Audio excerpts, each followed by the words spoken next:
Yeah, how do I sound? You sound good. You sound good. Right on. We're so good. I know. Exceptional. I'm a little bit further away from the microphone because I stuck it in front of my keyboard, but I think it still sounds the same. Well, it's been such a crazy month that I don't have a ton of stuff to talk about. I mean, except general state of affairs. But God, it was time we did something. Mm. No, for sure. For sure, for For sure. sure. So, yeah, well, I have some miscellaneous stuff.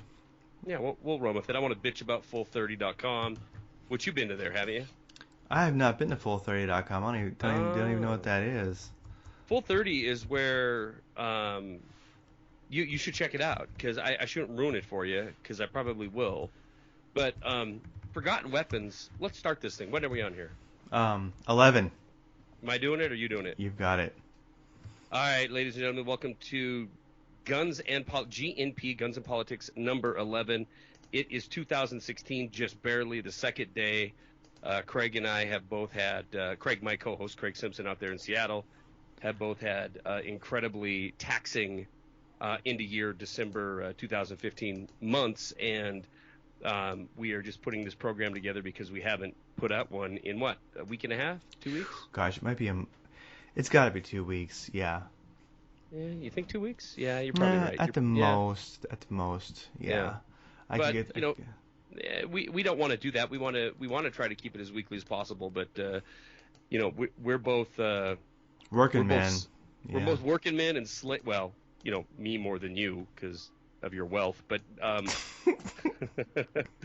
but we are slaves to our significant others and ergo our family of significant others. And I know you've been doing a lot of that, and I've been doing a lot of that, and I can catch you up to speed and everybody else, but we'll do that later on in the program. But suffice it to say, I am really happy 2015 is in the books, and I'm looking forward to doing better in 2016.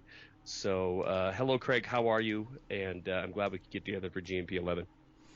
Oh, I'm doing good. For some reason, I really couldn't give any, detailed reasons why this holiday season seems to have been, well, work was busy, and then the holiday season, et cetera, just somehow, I feel like like the last month of my life has kind of been erased.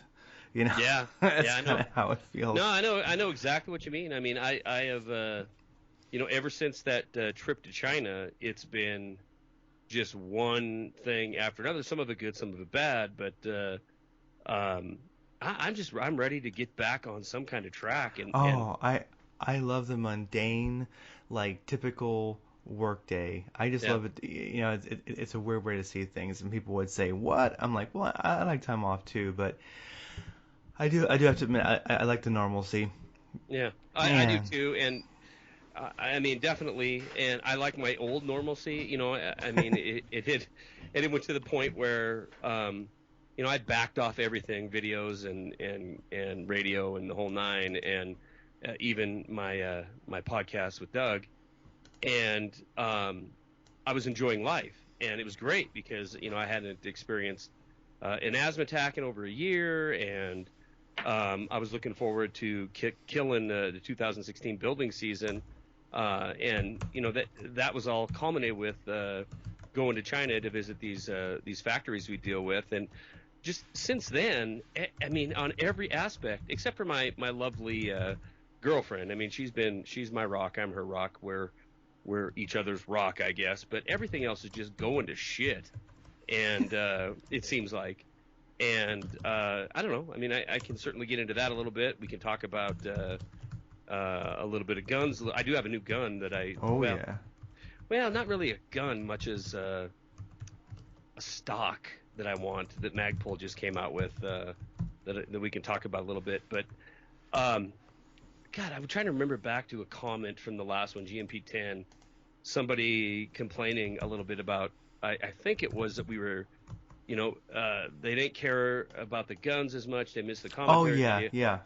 Yeah, and And look, if you're listening and you're going to glean some political commentary out of this, but for the most part, I mean, we named it what it is. It's guns and politics. So, Craig and I are both really, we're hardworking guys, and we're not looking to do anything here other than to enjoy each other's company and hopefully entertain you guys a little bit and touch on some subjects that are near and dear to everybody's heart. But we're both gun lovers and we're both politically active, so that's what this is about. And it's not meant to make you laugh. It probably will a little bit. It's not meant to tick you off. It probably will a little bit. But as far as hardcore political analysis, it's I'm just not that bright. I'm just not that. That's not what I want to do here. If I go off on a political rant, if I go off about current events, it's 15, 20 minutes long. Nobody else is talking, and it's me getting worked up. And I love doing that, but it's not what we come together for on GnP. So this is, excuse me, a forum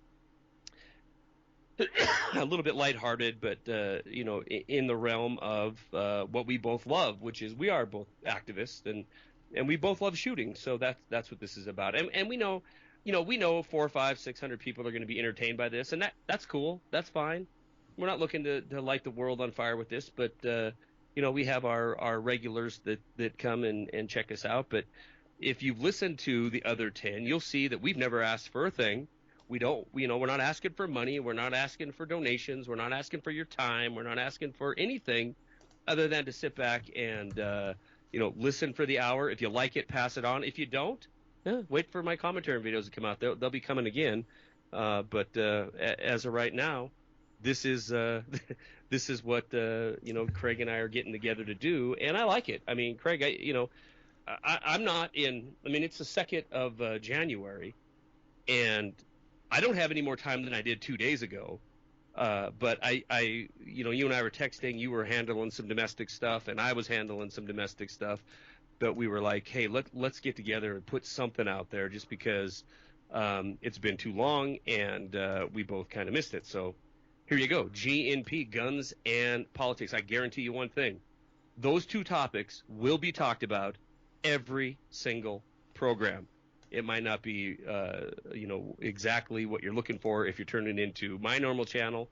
It might tick you off, but we hope you enjoy it. And if you don't, we understand. Have a nice night. Exactly. But, wow. So, tell me a little bit about what's going on with you. I mean, your last several weeks have been just, brutalized by end of year folly, and a lot of people look forward to this time of year. I hate this time of year. I absolutely hate it. It's when I make the least amount of money. It's when I have the most amount of stress, and it's when, if something's going to go wrong, this is when it happens in the world of wholesale or manufactured building materials. This is the worst time of the year, and I dread it. I absolutely dread it, and this year has been no different. Oh yeah, my favorite holiday of the year is January 2nd Yeah. or January Yeah. 1st, like when it's finally all over.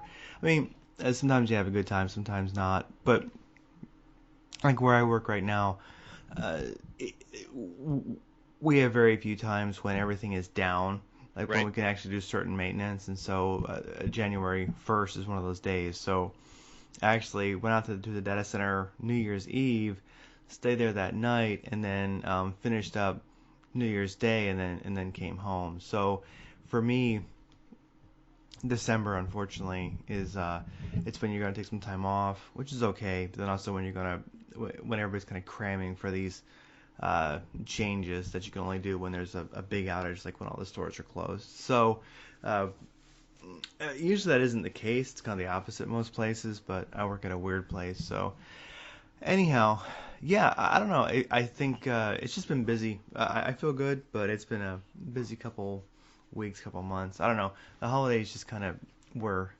I don't know. I don't know. I don't know what happens. Do you ever get the feeling that like everything just kind of goes off the rails in October, and then you Yeah. like get your head screwed back on like January 1st or 2nd, Yeah. like What happened? life returns to normal? yeah, what happens with me is, in the you're in tech, Yeah. so it's going to be a little different than what I'm into. But my world is manufactured building material. We manufacture it, we sell it all over the country, we sell it into Canada, we sell to other parts of the world as well. But generally speaking, Northern Hemisphere, and October is the oh my God, my project isn't done time. So we see a mad rush to buy materials, and October always feels good because it's big sales. It's we always act like we're surprised because it isn't August or September. It's October, but yet we have this big rush of sales, and so we get all excited planning into what we're going to do for the following year. And November hits, and then the first cold weather hits, and then the Northwest kind of locks up. You guys have been just inundated with moisture, as well as the western coast of Canada, and then everything comes to a grinding halt. And then that's November into December. Then you start with a truncated work, whatever working time, and it's not so bad individually. Like I don't necessarily mind it, but every single person that I deal with on a normal weekly basis, nobody's schedule's the same. Nobody is working 5 days a week. Nobody is there when you want to talk to them or answering your emails timely. So it's a really, really stressful time, and that might sound a little dramatic, but what you might not understand is I've spent $1 million. I spent $1 million in the month of December.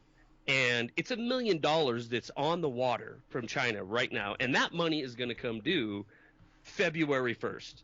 And, when we spent that money, it looked good because we were rolling in all these sales. But then the slowdown hits. And I'm whining, and I should know better because this happens every single year.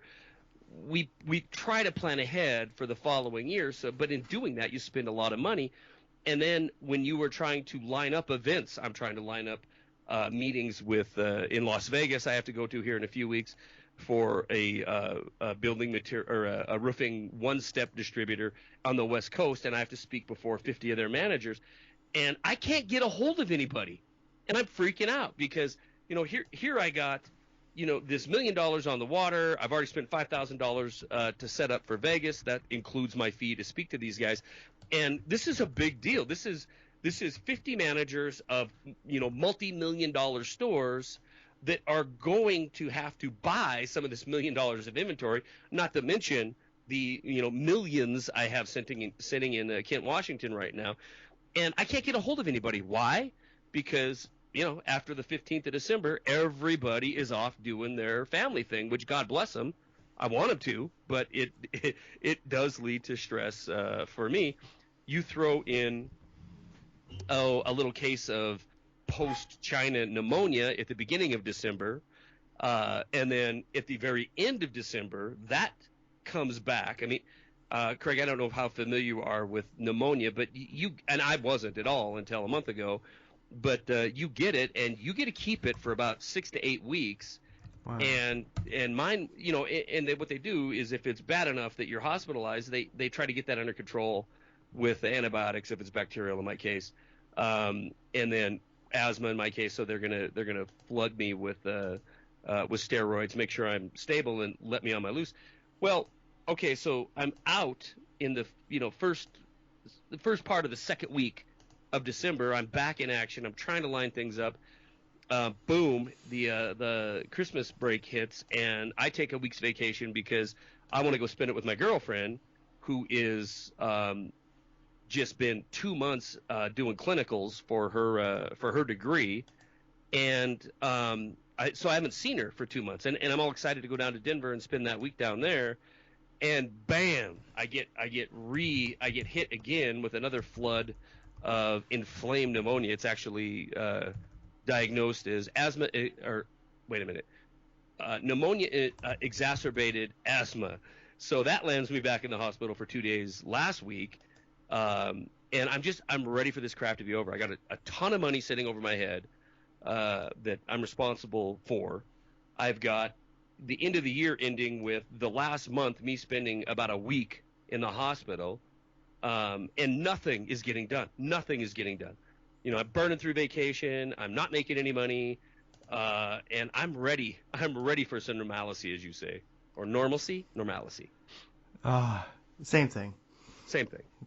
Same, same. Yeah. So, um, Yeah, I'm with you. It's like when it almost feels like to me like when October starts.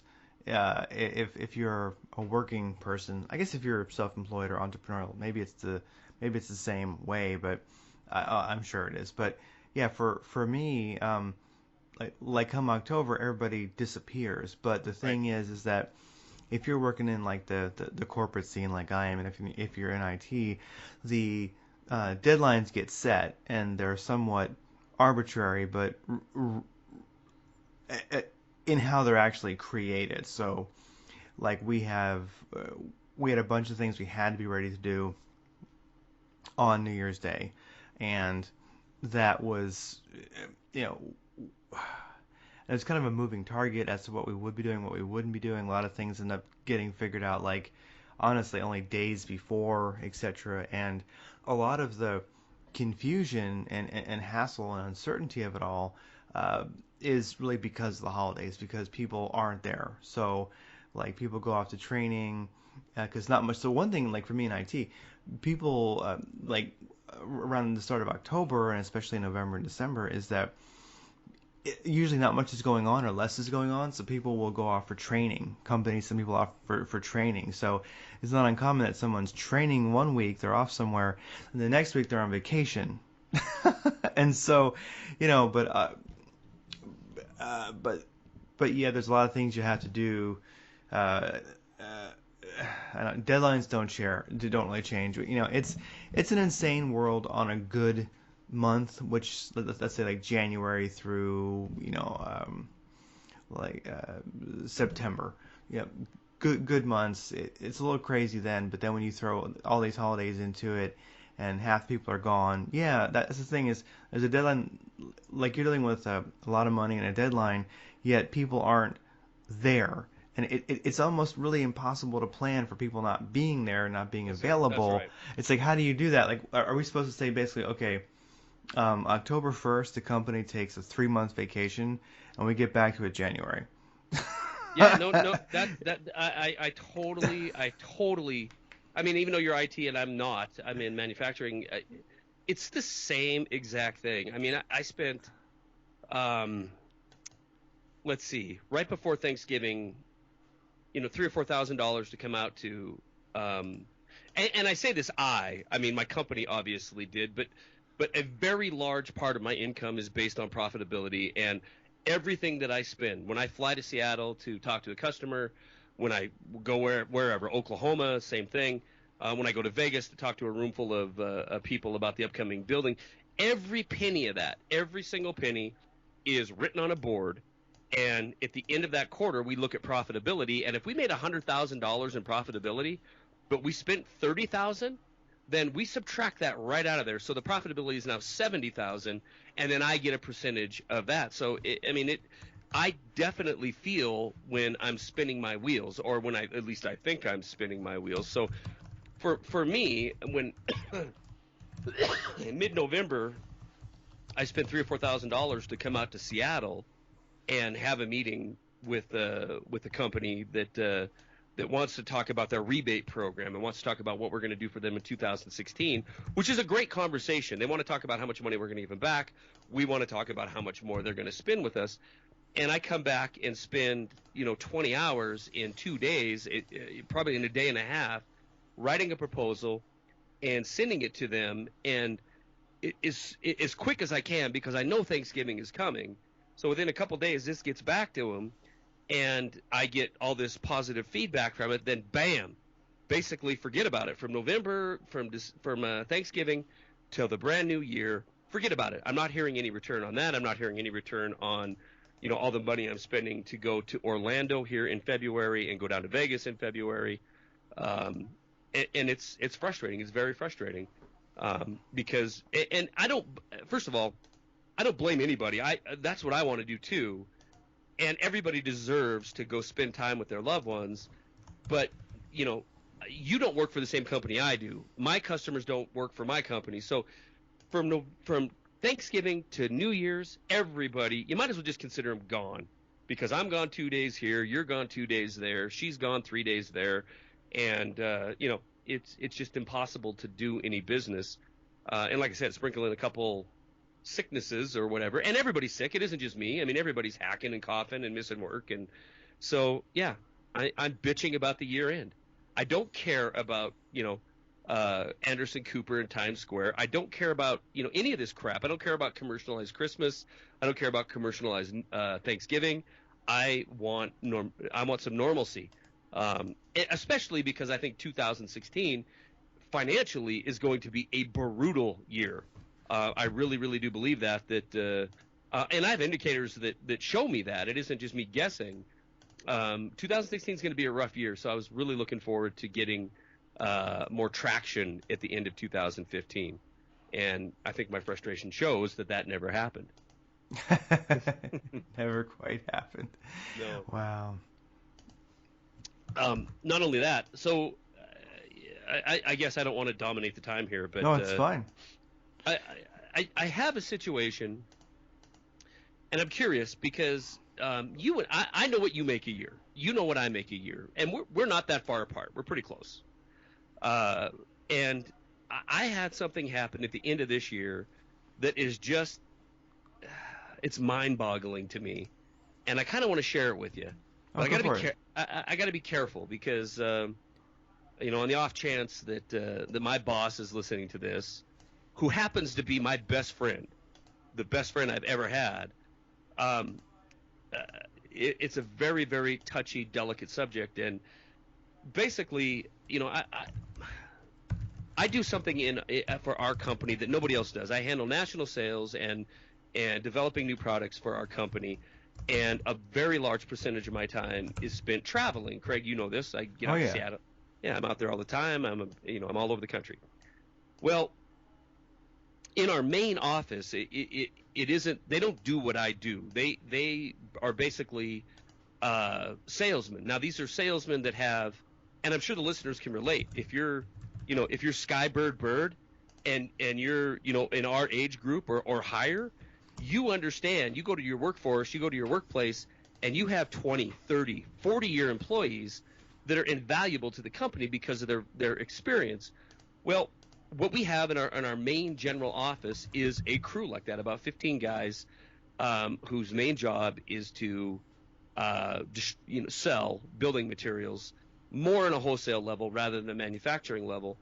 And this year, at the end of the year, my best friend takes me for a ride, and he says, "Hey, there's some new pay laws coming, and everything's changing." Now, everybody that's in that office, long-term employees, been there for years, decades in a lot of cases. Every single one of us were salaried employees. You made X amount of dollars a year, and quarterly you're going to get an incentive. Now, it's a great job. I make decent money, and so does everybody else in there. But the Department of Labor had new regulations. Let me just break it down. So up until even now, at this very moment, if we all remember the time, Craig, I'm sure you do, we're the same age, where you could be a McDonald's employee, but they named you nighttime, evening, weekend shift manager, so you're salaried. You're making $14,000 a year, whatever, and that's your salary. Maybe you get some kind of bonus or incentive or whatever, but basically it was a way to take a $15,000 person year and work them 60 hours a week and not ever have to worry about overtime. And that is kind of, that is all something that if we've been in the workforce for a while, we understand. Now, I've been a salaried employee since probably 97, 98. And I know every single pay period what my check is going to be because I'm salaried. Once a quarter, I get a nice incentive, and that's that's my income. Well, the Department of Labor has decided to take and change the rules a little bit. What it is as of today is if you're on a salary of basically $24,000, I'm off by a few bucks here. If you make $24,000 a year or more, then you could be labeled a salaried employee and be exempt from overtime hours.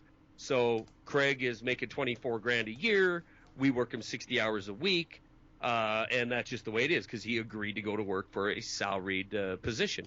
Well, the DOL has decided to change that and take it to about $50,000 a year. So if you're $50,000 a year or more, you could still be salaried.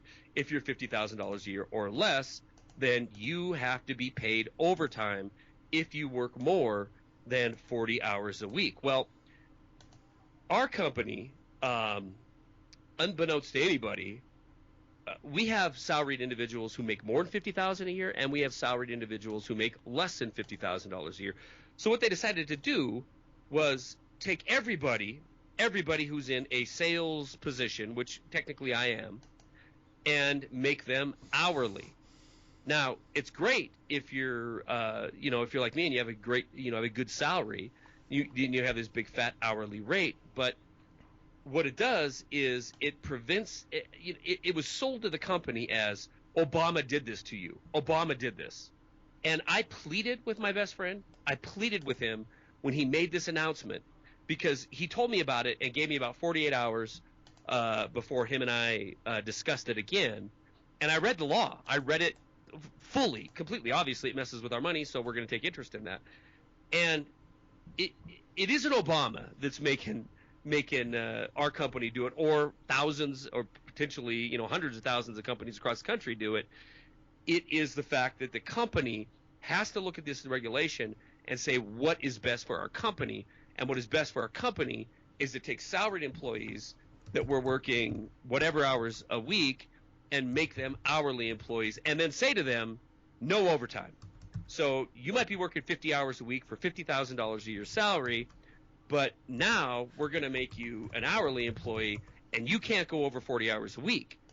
Because of that, naturally, you're in a position where you're going to make less money, because if for whatever reason, whatever the case may be, maybe it's I travel to Seattle and I get home to Bozeman at midnight, and I decide, well, you know what?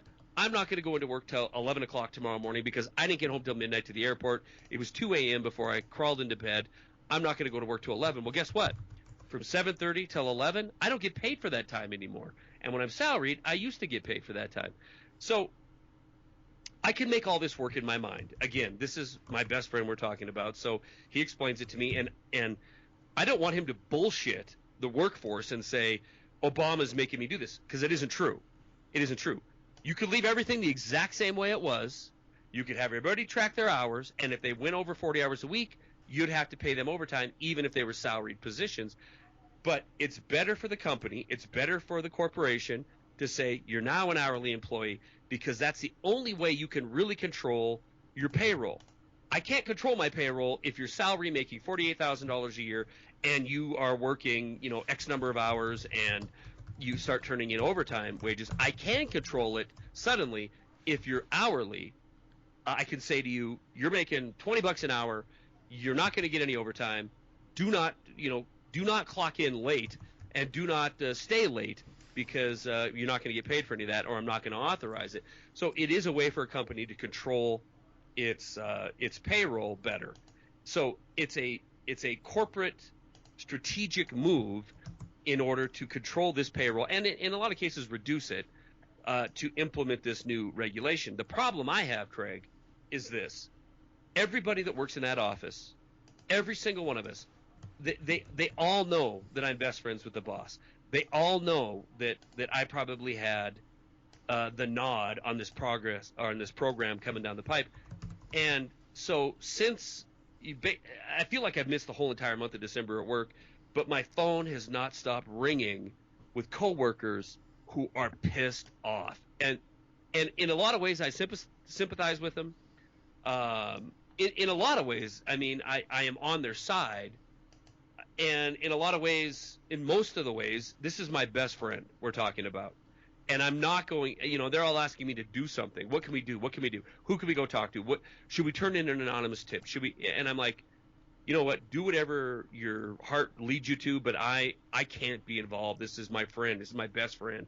I can't do this to them. It, and there's more to the story. I mean, basically everybody's required to work 45 hours a week now. You have to work 5 hours of overtime every single week, and the company will authorize it in order to make what you did last year working salaried 40 hours a week. So everybody's pissed off about this and calling me about it. And I'm in this spot where I do videos where I rant about corporate special interests screwing over the little guy, screwing over the worker, and it's frustrating. It's beyond frustrating because I I wanted if this wasn't my friend, if this was X Corp or whatever, I know for an absolute fact, without a doubt, that I could make a grievance and make it stick.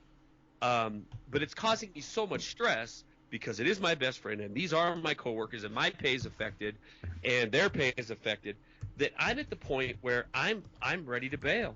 I'm just ready to get out of it and go work on my own because I mean, Craig, I've sat in the hospital bed and thought, you know what, F it. I'll declare bankruptcy. Everything will go away. I'll go on the radio and make $1,000 a month and still have everything that I have now, because of the stress of what's going on in the workplace. I'm done ranting. Oh no, I get what you're saying. Well, I think that so I remember when I worked at IBM. I should say it's Big fine. Blue. I'm not going to say anything mean about them. So, but when I was there, I worked there like 4 years, and for me it was very easy because I came on board.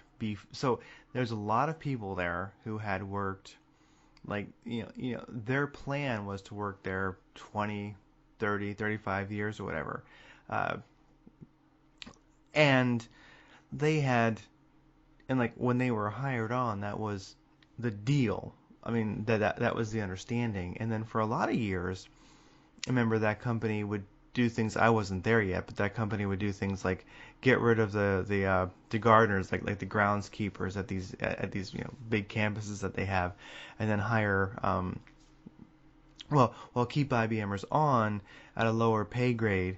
Just to keep them with benefits and things, and to keep them working for IBM until new positions opened up. And so it was a different world. And the only thing is that I should say what I would say is the employees kept their end of the bargain, and they sometimes would switch like the job they had there, more than once or well, like 2 or 3 times maybe. They would Right. actually change what they did. They were like, look, you agreed to give me this pension. You agree to take care of me, so I will work here and I will retire. And then the company, well, it just changed its mind about Right. that being a possibility. So And that's a great point. And this is I've said this to people since 2009 because I would get calls from people who were like freaking out because they were 750 credit score and the situation that they were in brought them down to whatever the lowest is, 300 whatever. And they're freaking out because they're having to let their house go, they're having to declare bankruptcy, whatever the case is. And I've said to people numerous times over the years, look, if you run your life like a business, right? If you run your life like corporations run you, then you should have no qualms in looking at the situation you have, realizing it's not sustainable, and then having no guilt whatsoever in letting it all go. Call your bank, call your creditors, and say, "Hey, I'm broke. I'm filing bankruptcy. You're SOL." And the reason I say that is because those same corporations have no problem whatsoever, none. They don't lose a wink of sleep at night doing that to not only with their debt, but also the people that work with them. If it trust me, guys, if you think that your boss is your buddy, if you think that the guys in the boardroom are your buddy, they don't get paid on being your buddy. They get paid on profitability of that company. And if it means turning you from salary to hourly, or if it means in cutting your hours, if it means that it's beneficial for them to take you from a 40-hour-a-week employee to a 28-hour-a-week employee because you no longer have insurance benefits and that saves the company money, guess what? They're going to figure out what's best for the company. Now, in defense of those guys that I know, it's their job. That's what they're supposed to do. They make their money by doing that. So, but I mean, if you're sitting there concerned about, how you should feel about yourself if you're in a financial situation that makes you have to make these tough decisions, look, you need to treat yourself like a business, and you need to treat yourself like your employer would treat you, which is whatever's best for the company, whatever's best for the bottom line is what's going to happen. And sometimes we learn that lesson the hard way, Craig. Oh yeah, I think for me, I feel incredibly lucky in that I came along at the right time where um, I don't see any company as owing me anything, and I know a lot of people would like to have that be the case, and I know that that may have been the case. I mean, I know many Yeah. people who work somewhere for 35 years and they retired and they have their pension, etc. But that's just I know that still exists some today, but I would imagine that it's just it's not the way it's going to be in the future, and it hardly is the way it is now. And I look at it, you can kind of get buttsore about it, or you can just do business. I think that's a good way to put it. Treat yourself as a business. It's almost like give yourself some credit, and realize that to make it, you have to be a bit cunning, a bit discerning. You have to look at reality and see it for what it is. It's like, yeah, I myself, I don't see my employer as my friend. I see it as um, a machine. Right. It's kind of like working for a drone. You know what I mean? It's like Yeah. being in the Matrix. And when you stop trying, and when you stop personalizing it, and I just expect nothing from them, and that Yeah. way That's the nothing best way to bothers never. me. Yeah. That's the best way to never be disappointed. Yeah, when someone's like, "We're getting screwed over," I'm like, "Well, uh, so." Well, I mean, we're kind of doing it to ourselves, aren't we? I mean, like I look at it. If I mean, I hate to be mean to people, but I'm saying this to myself too.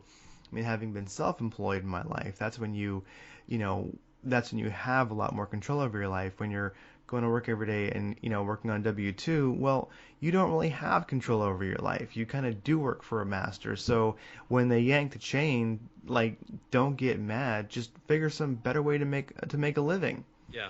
Yeah, It's and that's where I'm at. I mean, that's yeah. exactly where I'm at. And I hear what you're saying, and you are entrepreneurial. I know you're working for a big corporation right now, but um, you, you get it. You get Yeah. it. Sometimes you just gotta, say F it. I'm out the door because there's no loyalty to me. I have no loyalty to them other than I'm going to provide what I say I'm going to provide. But I do commiserate, with my coworkers who have given, you know, decades of their life, and then suddenly the rules are going to change, and not necessarily to benefit them. And it's hard for me to, like I said, my catch 22 is I'm ridiculously loyal, and my boss was my friend way before he was my boss, and I would never do anything that would stumble him. I would quit my job before I would but do anything to stumble him. So I mean, my advice that I haven't given to any of my coworkers is, look, if you think you're being wronged, then you need to take the time. You need to spend your time at night figuring out how. And if you are, then you need to do something about it. And that if that's legal, then let it be legal. If it's you quitting, then you quit. If it's a combination of both, you're going to sue and quit at the same time, then do it. But yeah, I mean, realize that 20 years, 30 years, 40 years in under one roof. You know what? I hate to say this to folks, and Craig, we're coming up on that to where we're that age where we could have worked at a place that long. I mean, I've worked at my current job since 2002. Um, that that that time that we think is going to earn you some kind of security or benefit.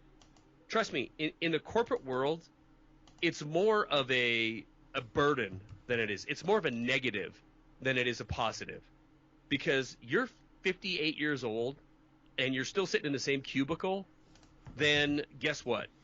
You're looked at as an old guy or old woman who isn't as hungry and isn't as effective as the 20 somethings coming in there, and that's the brutal reality of the corporate world. Oh yeah, I think that. Yeah, I mean, getting older. I mean, I think I'm. See, let's see. I was born in 18. No, in 1751. And Yes, so that makes me 45 years old. And so, yeah, I look at that. It's one of the things is as you get older in the corporate world, as you get older in life, I think that to me, success, and I'll just say as you get older in life, like I used to really dislike the idea of getting older, and now I like it because there's certain wisdom that you only get, just by getting older, and I hate getting older.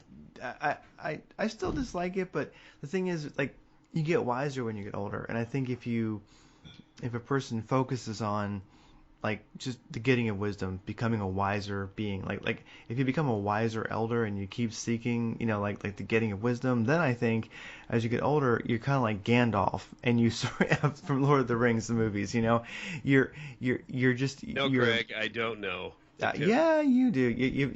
You're working on the beard, and you oftentimes wear those like big flowy robes and I don't know what stuff. you're talking about, sir. Yeah, So yeah, so I know you do these things, and so Uh, you have your big what do they call it? Oh, a church pipe, Staff? I think they Oh, call it. Your staff and my like your staff. your Wait a minute. church. Did you say church pipe? Yeah, church pipe. Your big a church. They call Only them in Seattle, man. Only in they Seattle. they call them church wardens. Those big pipes like Gandalf was smoking in the movie. If So I don't mind the getting older so much because you're getting wiser, and in a sense that enables you. I don't know. There's rewards there that actually are even better than being young. So I'm I think it okay is with it. if you're like you. If you're like you that has look, if you have your mindset or my mindset in a lot of ways, where you're like, F it, you know what? I produce this many millions of dollars a year, and I don't make that much, but I produce that Oh much. yeah. Then I'll go do something else. I don't care. You know what? If this gets too onerous, then I'll go do my own thing. But I do feel for the people out there who are, a 30-year secretary or 30-year administrative assistant or whatever the technical term is, and all of a sudden their whole world gets rocked because it's best for the bottom line. That is, that's a hard pill to swallow. And what's traumatic, what sucks about it is I almost said this backwards. It is traumatic. It is. I've seen it wreck people that or drive them to something that isn't them. Because their whole world has changed when they thought the one thing that was solid.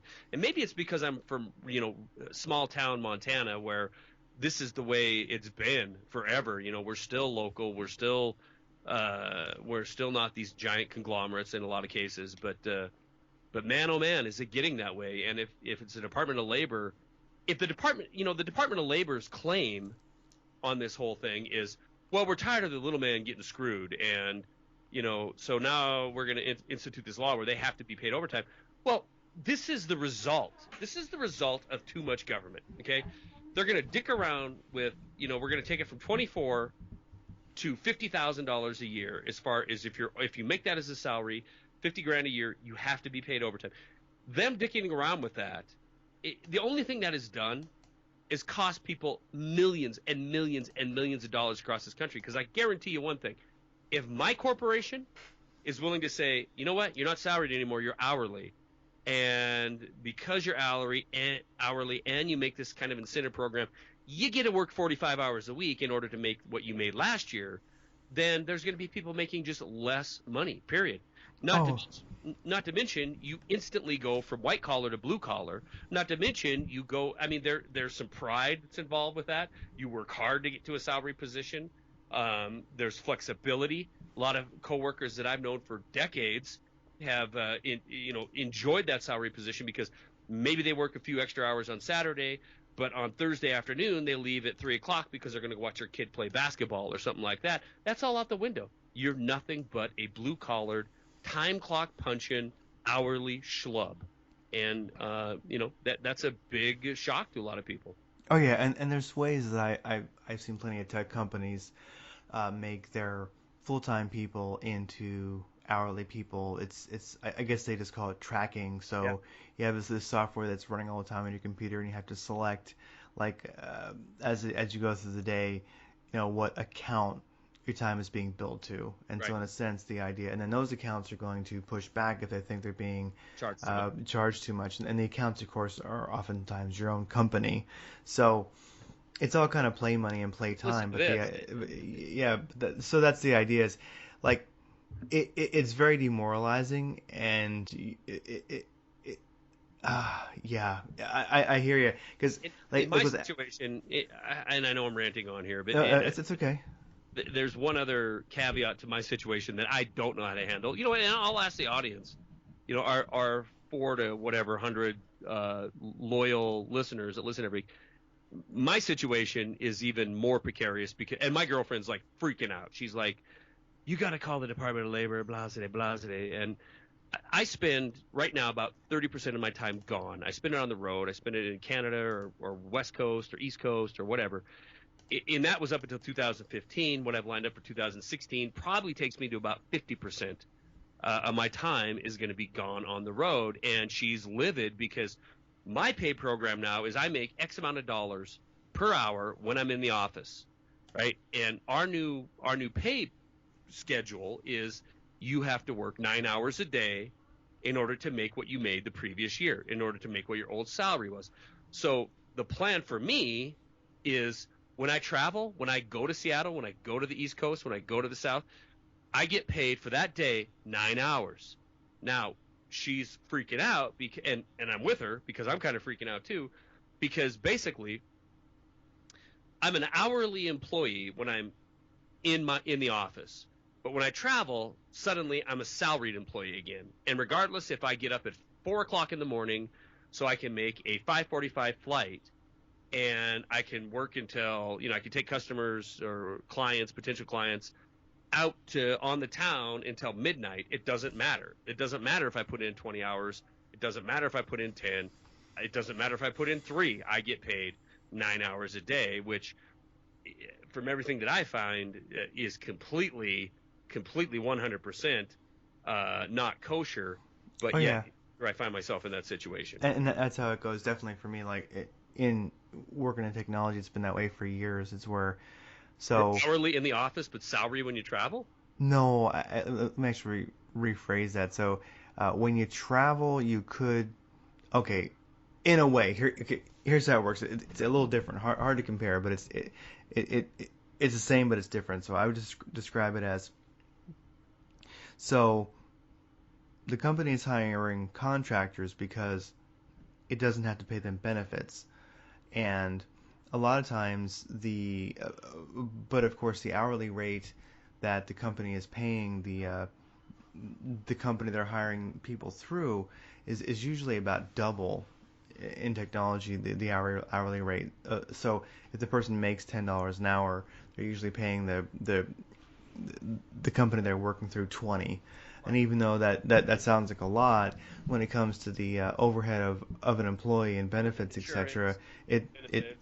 it it's a deal, yeah. So and it's not always that much, and then sometimes it's even more. So it varies. Basically, the staffing companies want to make as much as they can, so they're going to charge as much as they can for the person. Then they're going to pay the person the least that they can get away with. Right. And so what happens is, but basically you're kind of bought from your master at like yearly. So the idea is they'll say, okay, 40 hours a week for this person, that equals this much money, and so that's kind of like the contract, and then usually it renews yearly. So like tech workers tend to work like it may be a contract which is yearly renewed, but it's pretty much usually ongoing. Like you might work there for 10 years and or 5 years or something like that. Uh, and they may put a little bit extra money in there for overtime, but there's only so much really. And they may put a little time in there to give you like maybe 10 days off a year, things like this. It all depends on how much money you're making and how what the quality of the staffing company is and such. So if you're a tech worker and you're lucky, maybe you get 10 days off vacation a year, maybe you get some sick days, and et cetera, et cetera, and you might get a certain amount of hours that's been kind of overpaid to compensate for overtime.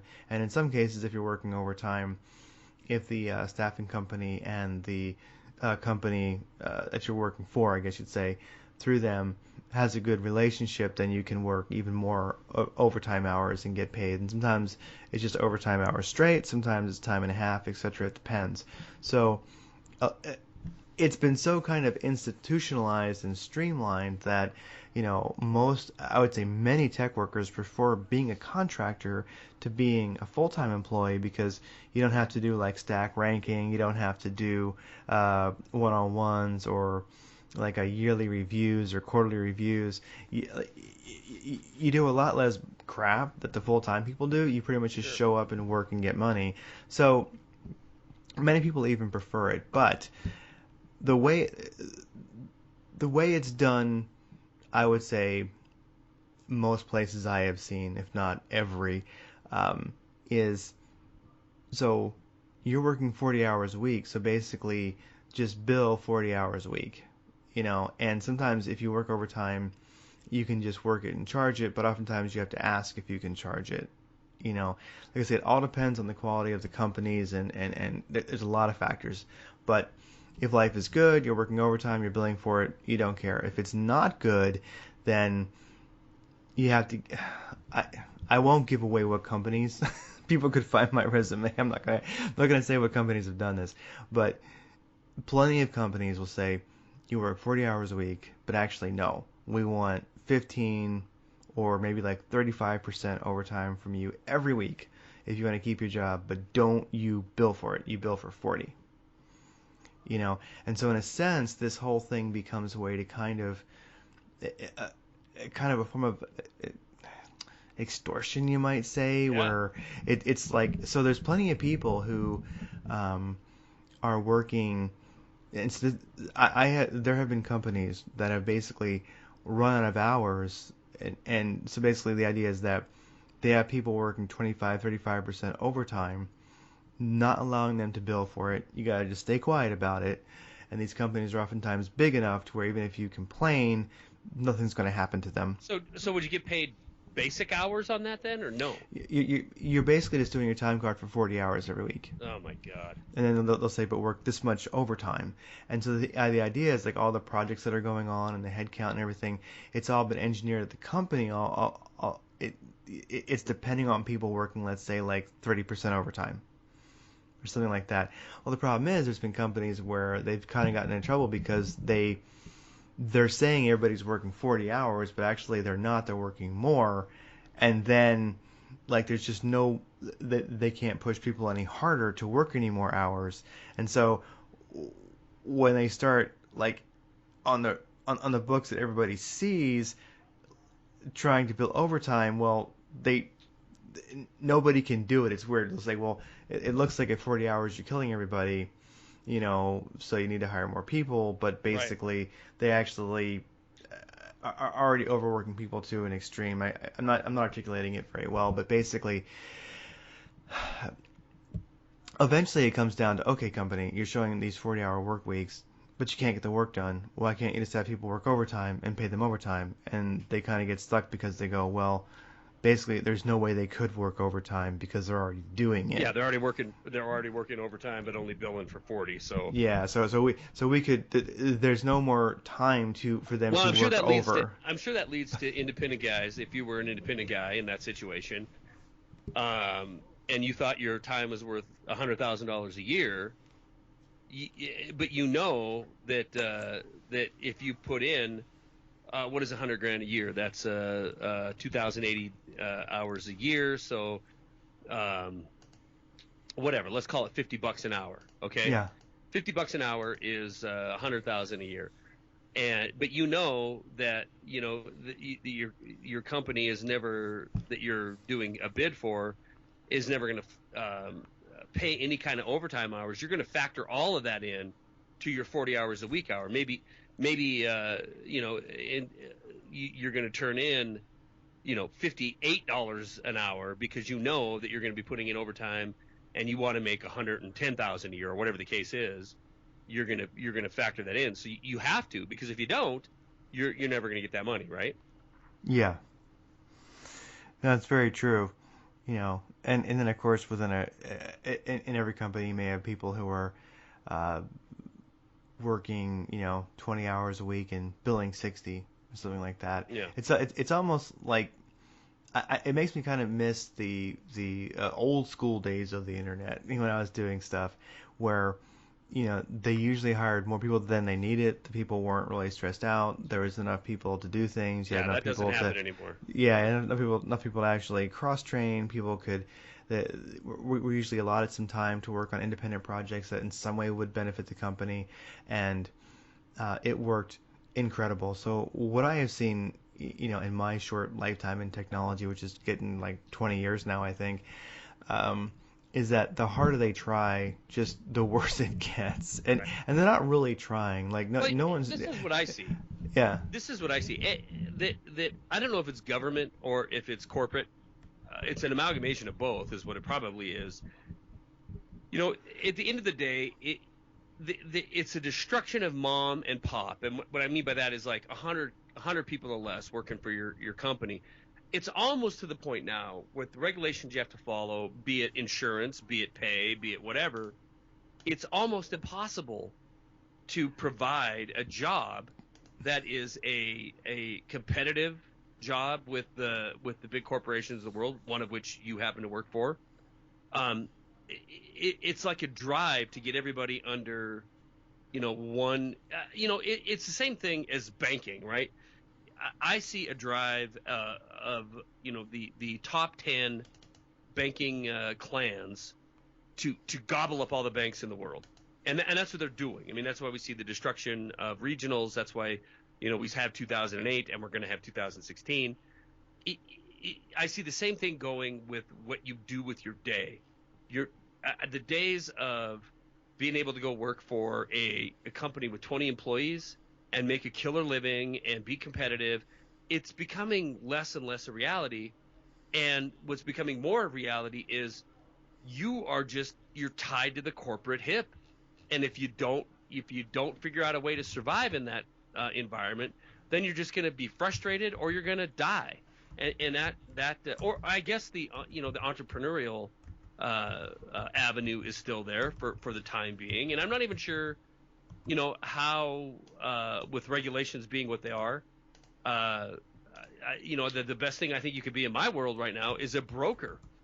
Buy crap from China but never pay for it, sell it to somebody else but never take their money, and just get some kind of a commission on the transaction, because anything else involves all kinds of onerous regulation and all kinds of onerous potential liability if you're not towing the line. And so get everybody in one matrix like you were talking about a minute ago, and they gotta either comply or they don't get a paycheck. I would say so. I mean, All right, that that's is enough the politics. reality Let's of it. talk. Let's talk guns. This is politics and guns. Let's talk guns. There's the politics. There's the politics. We're into guns now. Um, and if anybody has advice for my situation, go ahead and put it in the comments. I'll read them and do my best to respond to them in the next GnP. But yeah, I'm definitely at a crossroads where I just don't know what direction I'm going to go. I mean, It's time to be self-employed or well, something like that. okay. I thought about that a few years ago, just doing rinse radio and my videos, and I mean, it's half the income I make now is what I anticipated if I jump ship to do it. But at the end of the day, I mean, sometimes you just got to say screw it and do it. Oh yeah, no, and you know what you'd be getting into, so it Yeah. isn't like it would be, blind. I mean, you know what you like about it and what you don't like about it, so it's a possibility. No, I hear you. I know I'm contemplating it, constantly. I guess to me, the reality is the corporate world kind of sucks, and I would say that it doesn't get any better. and it's weird that the world keeps functioning. Like living in Seattle, when I drive by the city, which I do all the time, and I see it over there, I see the city, and I go, damn. I mean, that's probably 98% unhappiness. Yeah, yeah, You exactly. know, and yet it just keeps on happening. You Yeah. know, people drag themselves to these situations they don't like. And the thing is, I'm not to sound elitist or anything here, but I'm talking about successful people, the people who are supposed to be happy, Well, there's a lot of right? people. There's a lot of people that are successful that, And they that ain't. well, Yeah, yeah, that that that that maybe could do the entrepreneurial thing, go out on their own. But there's a lot of people that just don't want to. They want to take their yeah. skills and they want to get a paycheck and they want to go home and live their life. And that is what's becoming. Here's what we're finding, and this is kind of you know getting off the the legal, corporate, how they have to treat their employees type thing, more into our situation. We are finding ourselves, with more college graduates moving home than finding jobs, and all of them ending with, $50,000 in debt by the time they're done with school, and less livable wage jobs being created in this country. We are finding ourselves in a buyer's market, and by buyers I mean corporations. They absolutely look. They have the advantage right now. They have the advantage of selecting from. If they've got one job, they got 15 people applying for it or more. And the true colors of corporate masters comes out when they're in this situation.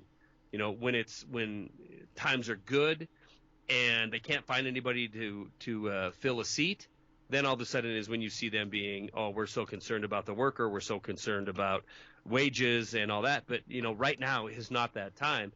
And Craig, I think 2016 is really, really going to come to bear how desperate that situation is. And I know we've already been into this an hour, but just a few things that I want to touch on are, the trade indexes are falling off the chart.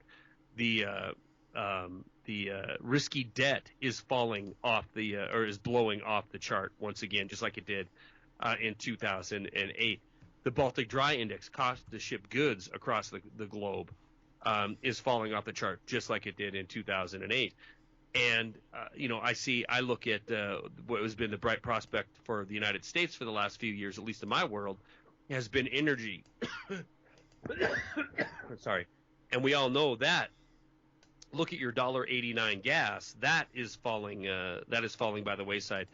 Not only that, the last financial 9/11 we had was in 2008 when we saw a transition from red team to blue team.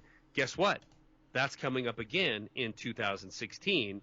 And just looking geopolitically, if we look at what's going on with the decline of the U.S. as a global superpower, a global financial superpower, as well as militarily, we see tough times coming down the road.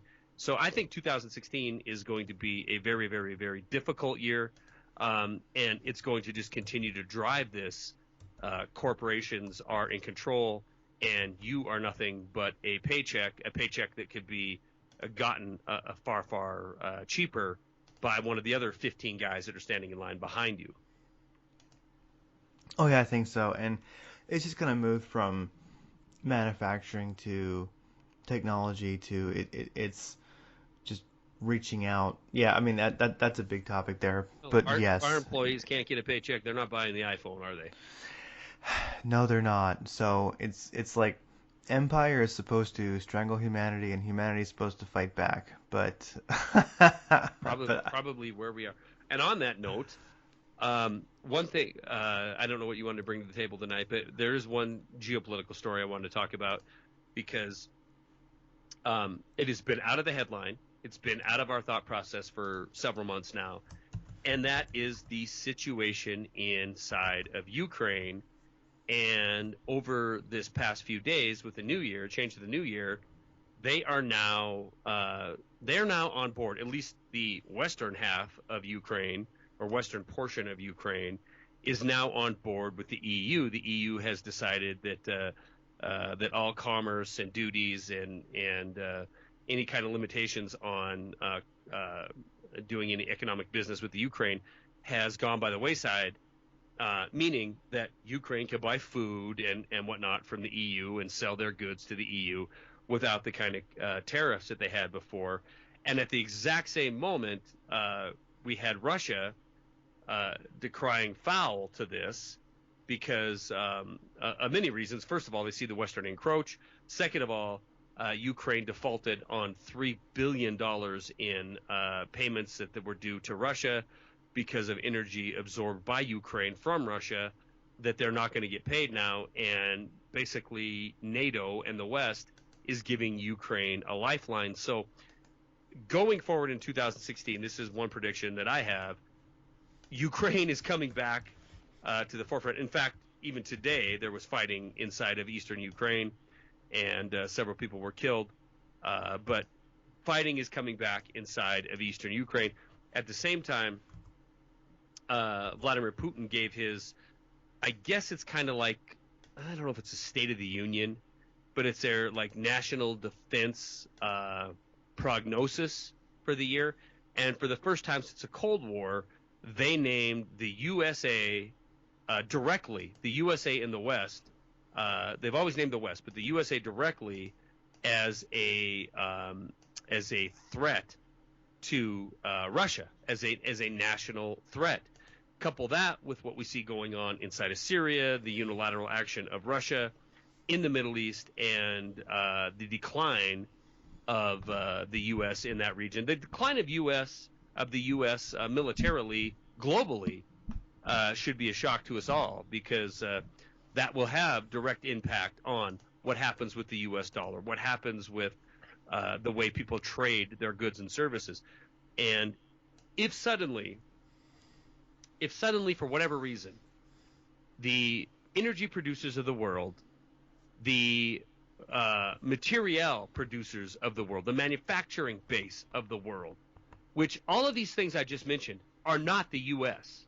We're not the manufacturing base. We're not the energy base. If they suddenly decided to cut out the U.S. involvement vis-a-vis trading in their currency, then the shit's going to hit the fan.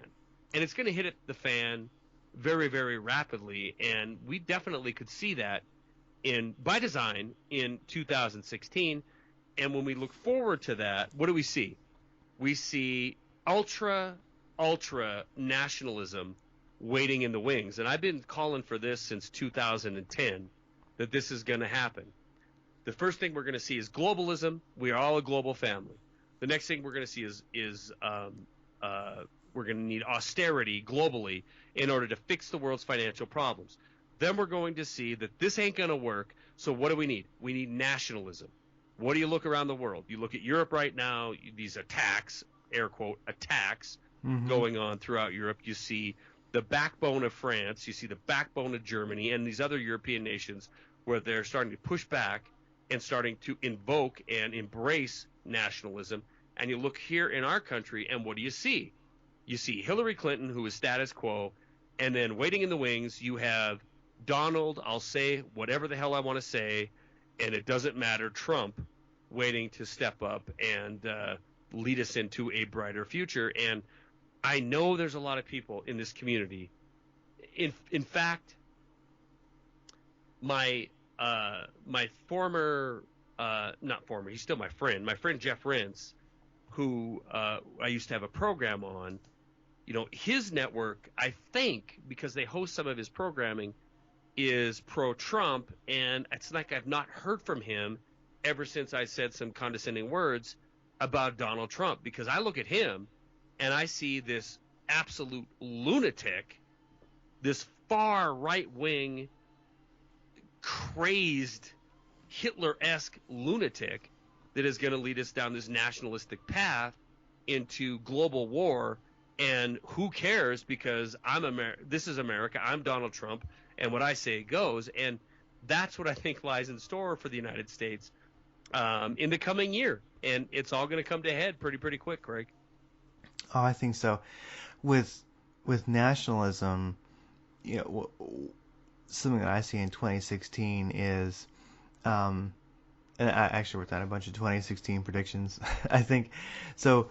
I figured I better write them down and make sure people have them. So because like they're all happening so quickly, like you better like publish it before you before it happens, you know. So with the nationalism, what I see really is especially happening in European countries is white nationalism. And people can think what they want about that, but I look at with the and you're mentioning austerity. So if you think about it, the way I see like the invasion of Europe, you might say, is to destroy. I know I've mentioned it before, but racial and cultural identity of those countries, so that so that they can just become part of the EU, so they can lose their identity and be easily controlled, managed, exploited. Sure. And then ultimately, I think I call it empire, but I think one of the last uh, parts of humanity that is fighting back against, you might say, like a huge globalist a government of like narcissistic personality disorder, this just humanity just controlled and enslaved, is really in part Europeans to some extent, is those strong old national identities and such like that. People say I'm German, and if you say you're German, then you have an identity, and that country is your land. Like if you say I'm Irish, then it's like, well, this is you can't do that to us. So I think any concept of an us in a country, that's a lot of what the um, and Soros is driving a lot of that. He's paying for it, the invasion of these countries, and so destroying that national identity. Well, when a people begin to have their national identity destroyed, and they know that that is part of an agenda to destroy them, then and all those people happen to be, well, Caucasian. I mean, what's going to happen in those European countries? And we can already see it happening. It's just white nationalism. Sure. People saying, hey, and is it a good thing? Is it a bad thing? It all depends on how you look at it. But I would say it's definitely, to me, happening, and I can see it happening in this country. And the way I look at it is, I think America is kind of very multicultural as it is, and I think it'll just kind of like burn out when the administration changes. But in European countries, like my real prediction I have, before the end of 2016, we're going to see literally like white nationalists. We're already seeing it, but like white nationalist parties really begin to gain power and have influence in some of those countries. Yeah. And I don't know what, like, I mean, is that a good or a bad thing? I don't know what to think. I mean, if those countries have and deserve an identity, and if part of that identity happens to be racial, well, I guess we'll see what happens. I guess we'll see how it pans out. But it's an unfortunate reality that has to happen at all, because I mean, but well, that's one of my 2016 predictions right there. Is we'll see how that goes. And there was an Aryan nationalist, not that long ago, and who came to power there, and his original idea was an EU actually, that was just, but rather than be run the way it is now, it would have been run by like it's the natural rulers of the world in his mind, which would be the Aryan people, the Nordic people, So it's like, I don't know, it's very strange. Well, I don't disagree with you, and I don't know. I mean, the United States is very multinational and multiracial, uh, and I don't think that's a bad thing at all. I don't know. I think it's a great thing. However, that being said, if I'm Swedish, or my last hospital stay, my nurse, my RN, was from Norway, and we spent quite a bit of time talking about this influx of hundreds of thousands of Middle Eastern immigrants coming into their country. And it doesn't take, you have 100,000 people, you have 1,000 of them that want to chop your head off. That's a lot. Even 100 of them that want to grab AKs or whatever the case is, that's a lot, and that's a problem. And so I absolutely can sympathize with races, with it doesn't matter if it's North Africa, South Africa, West Africa, if it's Ireland, if it's England, if it's Germany. I can sympathize with any country wanting to protect its borders and protect its way of life. The problem we have as a country, as a country and as a planet, is that we've been so bastardized by the financial special interest and by the financial elite that we have no choice right now. We can either get along and trade internationally, or we can go into a ravenous depression and try to figure out how to survive nationally. And maybe that's the best course of action, to figure out how we can manufacture what we need to survive in this country. Maybe how we can and actually turn into an export nation once again. But we have been so integrated into the global financial system that inevitably the answer is going to be some kind of globalistic financial order. Because make no mistake about it, every time, it doesn't matter if it's a guy pulling an AK, a trigger of an AK, or firing an M1, or driving, some kind of, or flying a Thunderbolt, whatever the case is, it is that is a political means to an end, but it is always, always, always, never not. I'm trying to figure out how to make this more clear. It is always a financial interest. It is never any kind of interest other than financial. Now we can pretend that we're some kind of altruistic nation that cares about the plight of, the children in sub-Saharan Africa. We don't. The planet doesn't. The world as a whole doesn't.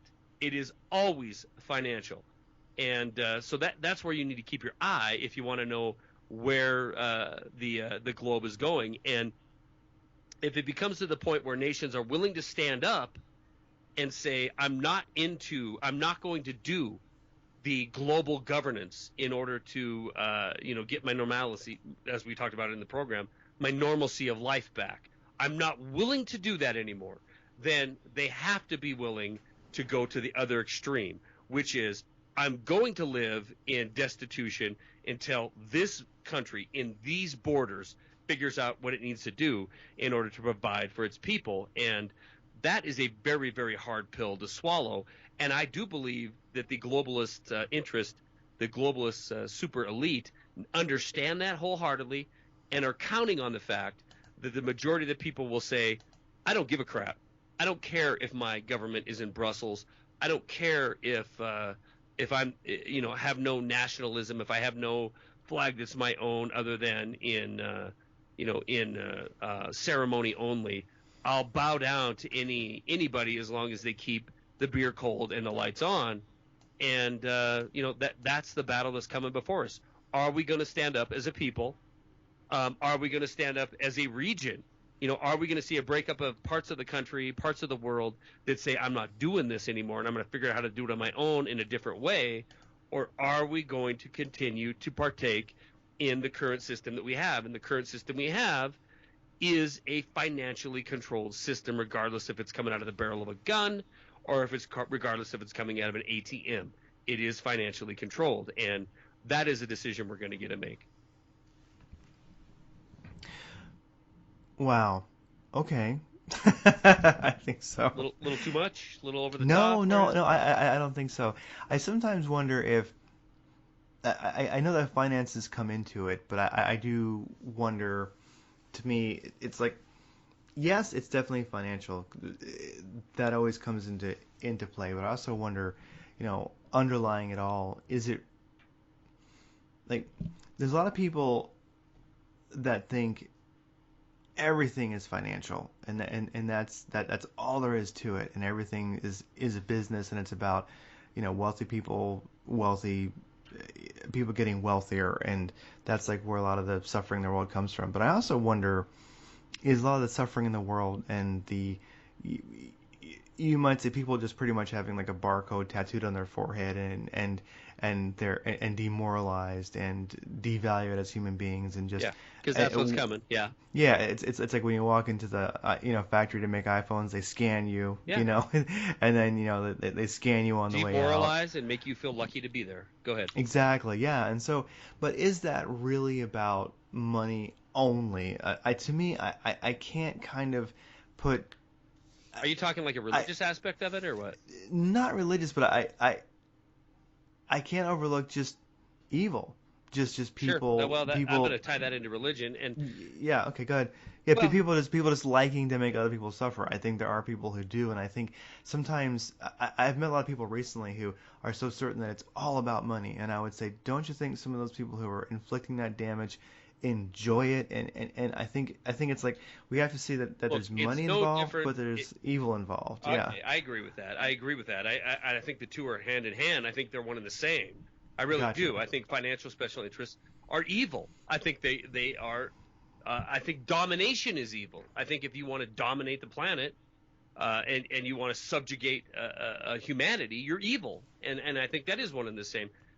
I guess my point that I didn't illustrate clearly enough is that I think that people are malleable when it comes to money. People will look.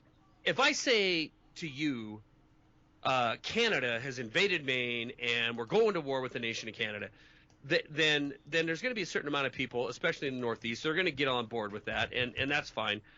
But if you want the whole country involved, if you want the whole country involved, if you want South America involved, if you want all the world involved, say Canada has messed with your pocketbook.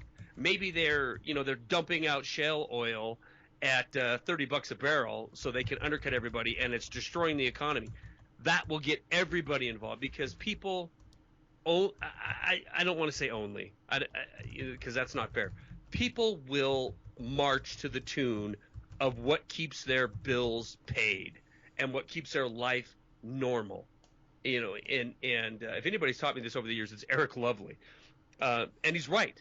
If you keep the lights on and you keep the beer cold and you keep the football coming, then you will bow down, and that is the evil of financial special interest. That is the evil of having a system that is so dominated and controlled not by elected representatives but by this banking cabal globally. And is it evil? Is it satanic? Yeah, I do believe it is. But I also think that it is the control apparatus, the control mechanism that is absolutely almost 100% guaranteed to be successful. Because it is, if you can take somebody and completely move Craig Simpson out of making $1 million a year to making $5,000 a year and going out and gathering wood in order to cook his food and to heat his home, guess what?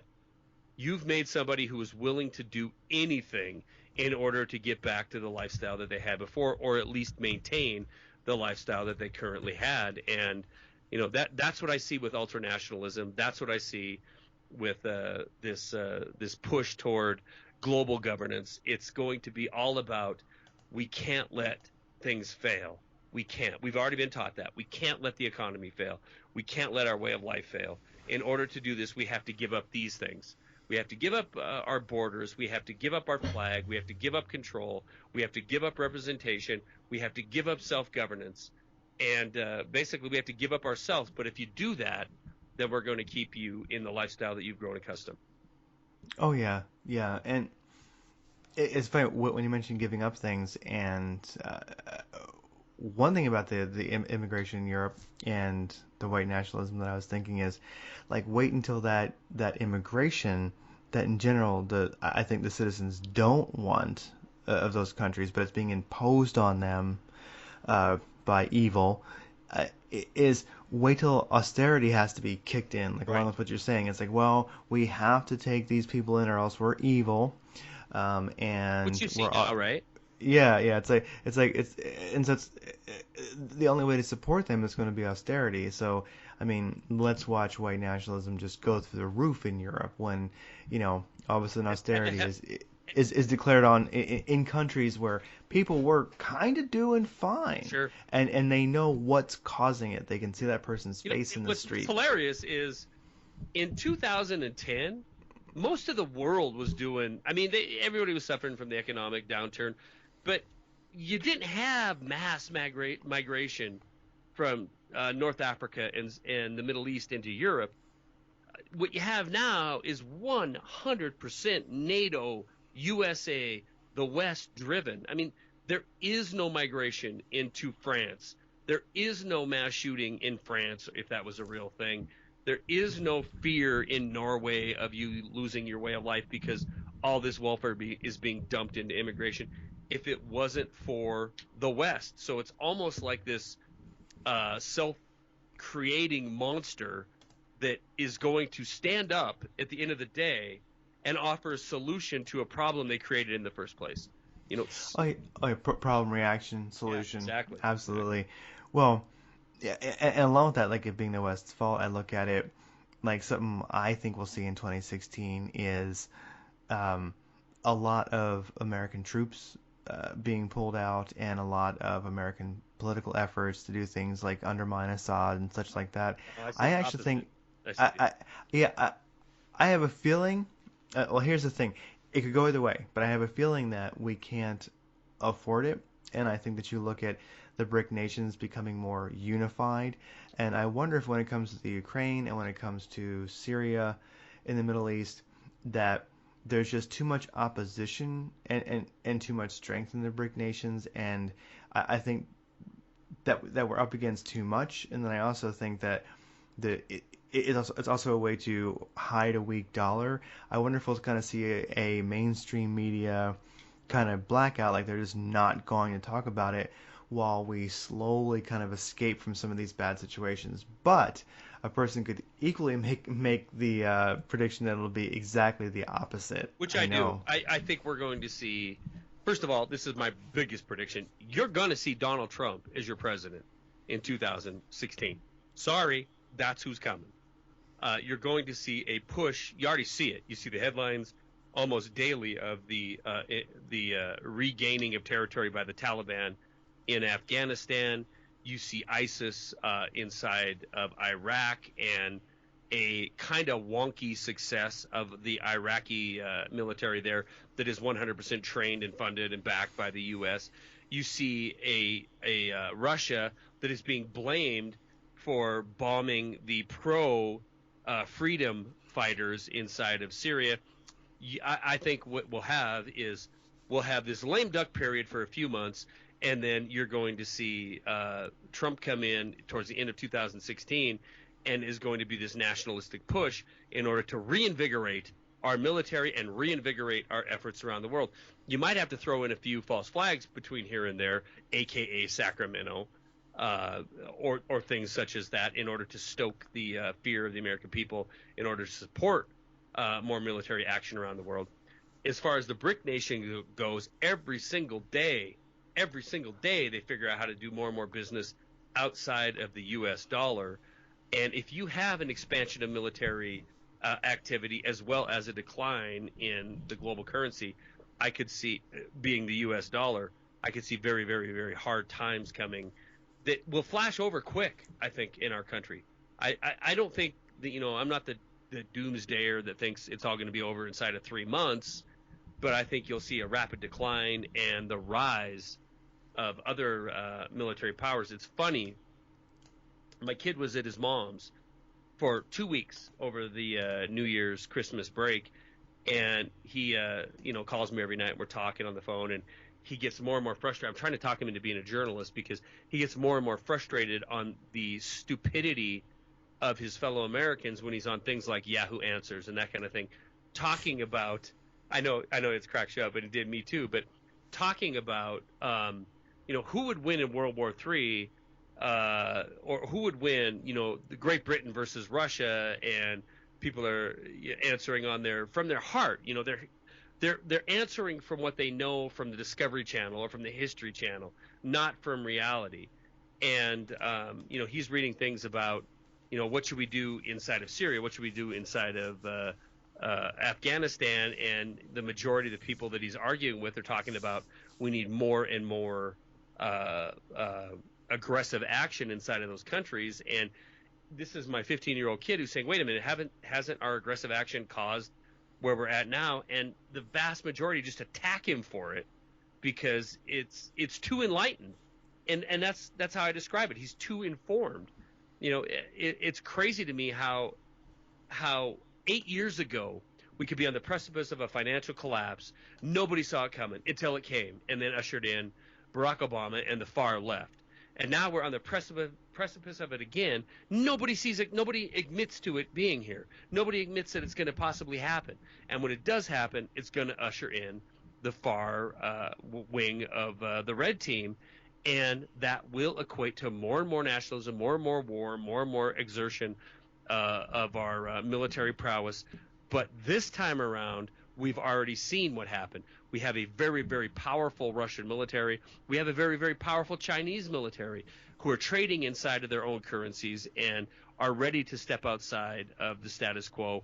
I mean, I don't want to be scaring the hell out of people, but you know what? The best years of this country for the foreseeable future is behind us. I'm sorry to say. No, I would say so. Um, it's funny, and along with what you're saying, something I see in 2016 happening is there's a great article, and let's see, where is it at here? I can ping it over to you. Let's see where it's at. Ping. I feel Let's ping. see. Here it comes. We send Boom. each other a ton of articles tonight. Are you gonna Yeah. get posted? Yeah, I am. Yeah. Okay, good. So there was this. This is over at Blacklisted News only, actually. Um, it was this article I saw. Let's see, it was December 22nd. Joint Chiefs of Staff official. U.S. military gave intel to Assad while CIA funded and armed ISIS. And so this is something I think we're going to see in 2016 because if so, I think already we have a very strong, push for war at the moment without the administration's changing, without the administration changing. Sure. So if it's going to get if it does get worse, if we have the red team come in and they decide to get crazy, or if the blue team stays, I don't know if it's going to make any difference. I think the same result will happen if that's what's going to happen. So this article, it's kind of lengthy, but what it was saying is that basically the Joint Chiefs of Staff were giving intelligence to Assad, to the, I guess, the Syrian military, to Assad, to help kind of usurp the efforts of the CIA in our government, I guess you might say the administration, to actually have ISIS wipe them out. So this is kind of like high treason if you think about it. This Sure. is like heavy stuff. But this is something I think we're going to see. It's going to become so commonplace in 2016, and I think that like you won't see it on the mainstream media, and you won't see it on the alternative mainstream media, because there's a lot of that too. But when I look at, like, if this story is true, if you have the Joint Chiefs of Staff going, look, we're going to go and give Assad intel to basically screw up our efforts so that this disaster doesn't happen. From reading that article, and it's a little bit lengthy, I'll but read basically, it. I'll read it when we get off tonight. Yeah. yeah, but basically what it was is, like, I think the Joint Chiefs of Staff, being all old, salty dogs, bunch of, gray-haired, angry officers, I have a feeling that I sometimes wonder if anybody has a conscience and doesn't want to see people blown in half and the world on fire. Sometimes I wonder if it's the Joint Chiefs of Staff. I mean, I sometimes just wonder if somebody who, was in the military at one time, maybe was in the field, maybe has a certain connection to it. I don't know. But when you start seeing, agencies within the government kind of undermining each other to basically stop our aggression, that to me is really heavy stuff. I think we're going to see a lot more of that in 2016. And I was really impressed by this story, the idea of, are so basically not every agency within the empire and not every agency within the government has people who are full on with this program, and you start thinking like this really was kind of a mini coup, Sure. anyway, I could go on about it. It's not. I'll let people read it if they want, but to me, it's really, really remarkable that this could even happen.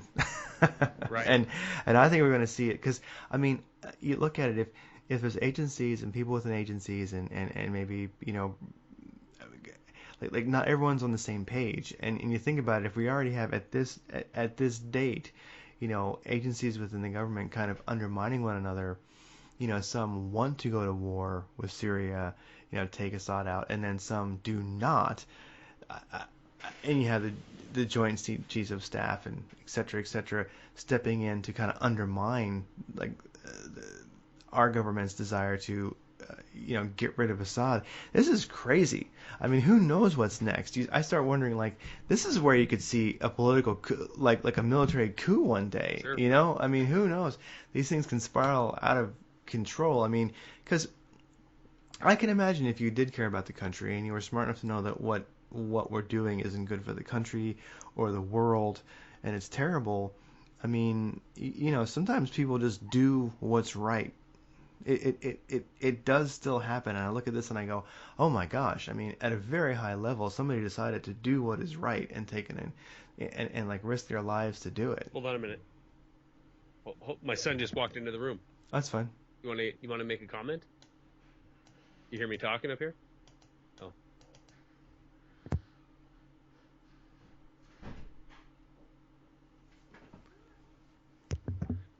He wanted to get a time check here. I mean, see how much time's left. I said, 5 more minutes. Yeah. So that was an amazing article. Yeah. And then other than that, I would just say that. Sorry for the interruption, Craig. Yeah, No, I it's definitely totally am going fine. to read that article. And Assad, that whole thing is a very funny situation. How we're talking about he's got to go. Listen, here's the deal. We've been saying that for what, 5-6 years. He's got to go. Yeah. And maybe not that long. Maybe 4 or 5 years. If that was the true intention, he'd be gone. That he would be gone. He would be Saddam Hussein.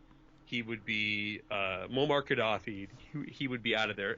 And so I think that you're right. And I want to read this article and get more into it. But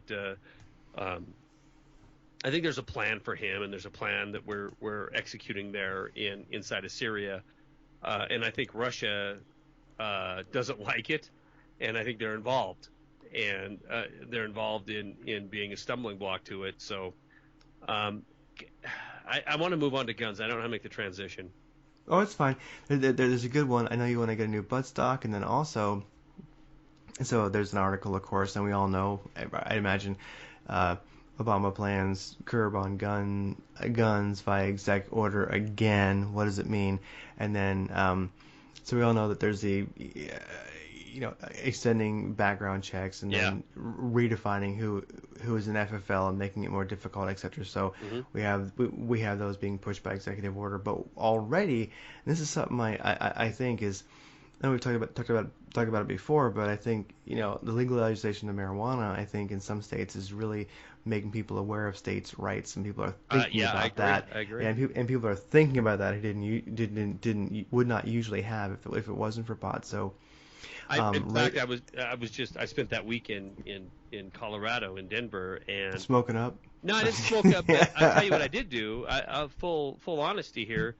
I have 2 herniated discs in my neck, and I was on traditional Western painkillers for a long time, and like a long time, I mean like 6 months. And when I got off of them, I was like, there's nothing other than being bedridden that would ever make me go back on them again, because it's heroin basically is what it is. It's opioid, and it's heroin. And when you get off of it, it's very, very difficult. And not only that, when you're on it for an extended period of time, I'm not talking about the guy who breaks his arm and who's on Norco for a week or two.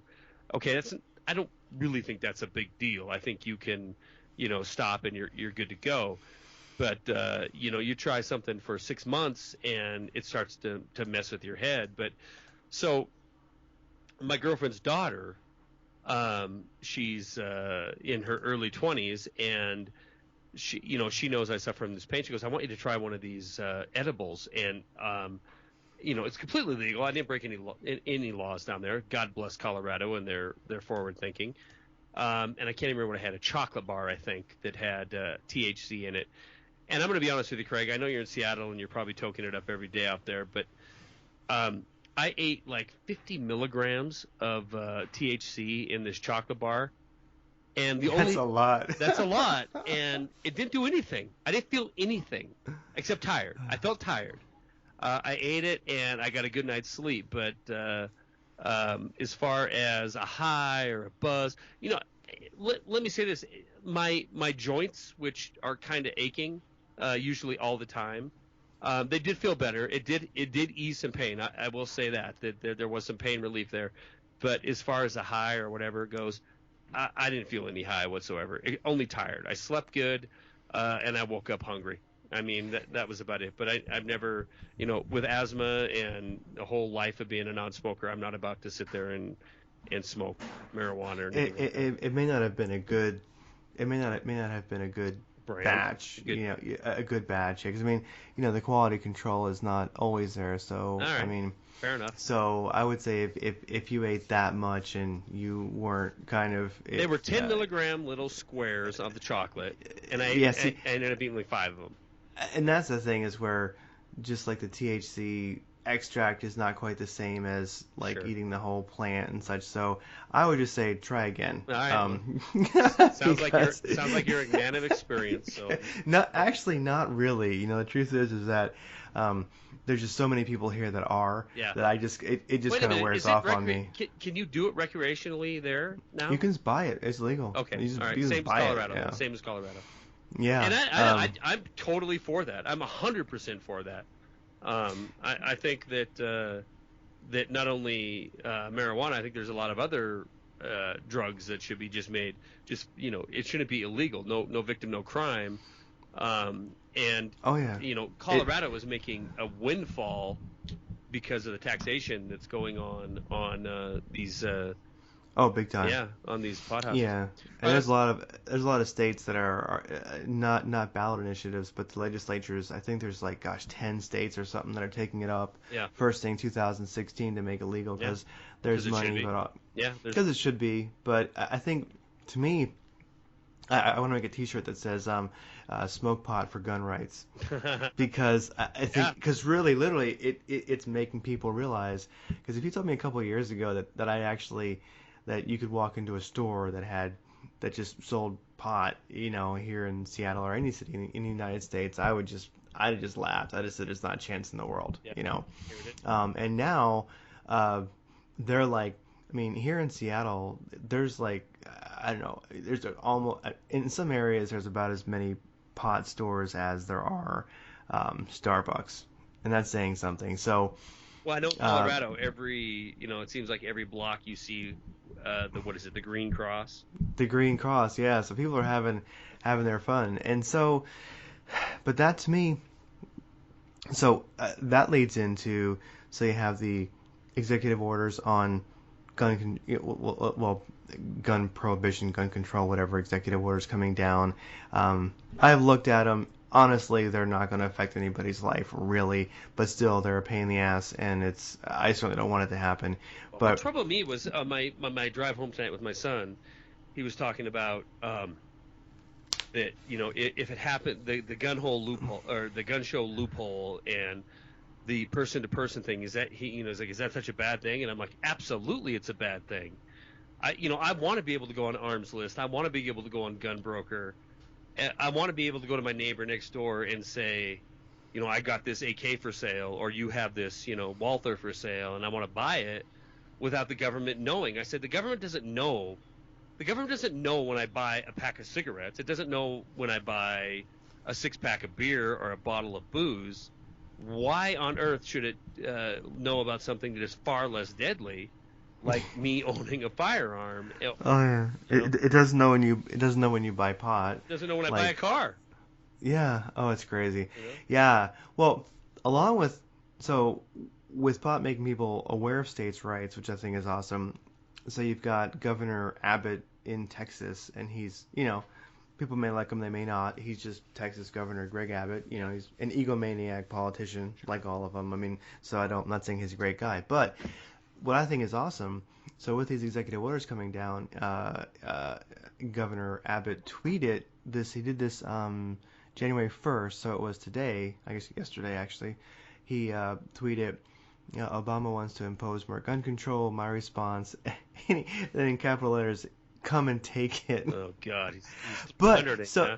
so in a way, I know it's just politics. He's just a politician. I'm not like putting some huge weight on what he tweeted, but still, if you think about it, that's the way I like to think of states' rights. Yeah, And I would say I will not be surprised in 2016 if we see a it will challenge of the it Second will Amendment.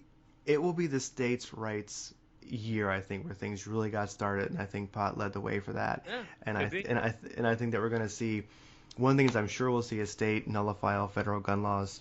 I guarantee it. A state will, Yeah, just because they can. It'll be good for politics. It'll be good for like Texas would do that. And then I would think that's kind Montana. of badass. I mean, Yeah, Montana's even more aggressive in defending the Second Amendment than Texas. And yeah, I've often said that the quickest way to start a revolution and to wake everybody up is go ahead and nullify the Second Amendment and say you're going to grab guns, and immersion into it, the immersion into we're going to register everything. That terrifies me. I want to see a grab or an attempted grab en masse than I do more of this immersion crap of death by a thousand yeah, cuts, and right. that's the idea is where it's like because yeah, so that's the thing, and everything is setting a course. Everything builds, in politics. You just set your course and you lie your way to what you want to achieve. I Right. mean, Then so you lie your we way all and then do something completely opposite of what you said. yeah, so we all know that like well these will be these are will be followed by these by these by these by these, and All right, eventually let's you get can't. into. We're almost 2 hours Yeah, into this. I'm going to move it along and close it up that's here. fine. Um, Yeah, uh, the gun that I've been looking at, and I'm so pissed off because I used to have a Remington 700 SBS, which was a beautiful heavy barrel, 1 in 8 twist tactical bolt action rifle. I hated the stock on it. It had a Hogue overmolded rubber stock, and no matter how much I dremeled it, I could not. If I put a bipod on there, I could not get the stock to not touch the barrel, jacking up the harmonics, and I couldn't get better than sub maybe 2 MOA with it, which I'm not okay with on that rifle. I'm okay with it on I'm okay with it on an AK or an AR. I'm not okay with it on that Remington 700. So I got rid of it, and now and I did look at stocks. I looked at several different stocks that most were more than the price of the gun originally. So I just said, screw this, I'll buy something different, and I ended up going the way of Tika, which, by the way, is a MOA gun out of the box. Anyway, I see now that Magpul has come out with the Hunter 700 stock for Remington 700 short action, which would be a 308. And I am pretty much in love with everything Magpul makes. It's in everything I've seen on this. It's been absolutely fantastic. Truly free float. Their aluminum pillar bed, and increasing the action of that or the accuracy of that 700 just by putting that stock on. And it's about $250. I know that sounds like a lot, but when you look at Accuracy International or some of the other stocks that are $700, $800, $900, it's cheap in comparison, and it has everything you want: length of pull, the cheek rise. It's got an absolutely awesome fore end on it, and it is the gun. If I were looking at buying a bolt action tactical rifle now, Craig, I'll send you. I think I already did, but I'll send it you again. did, yeah. Okay.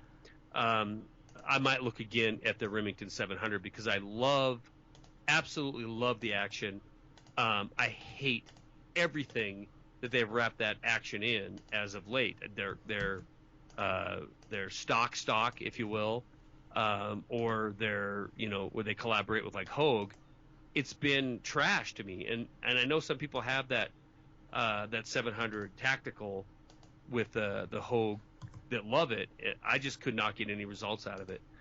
In fact, if I were going to do anything, it would be the 700 in a medium barrel or a lighter barrel, and forego the heavy barrel, and with that Magpul stock.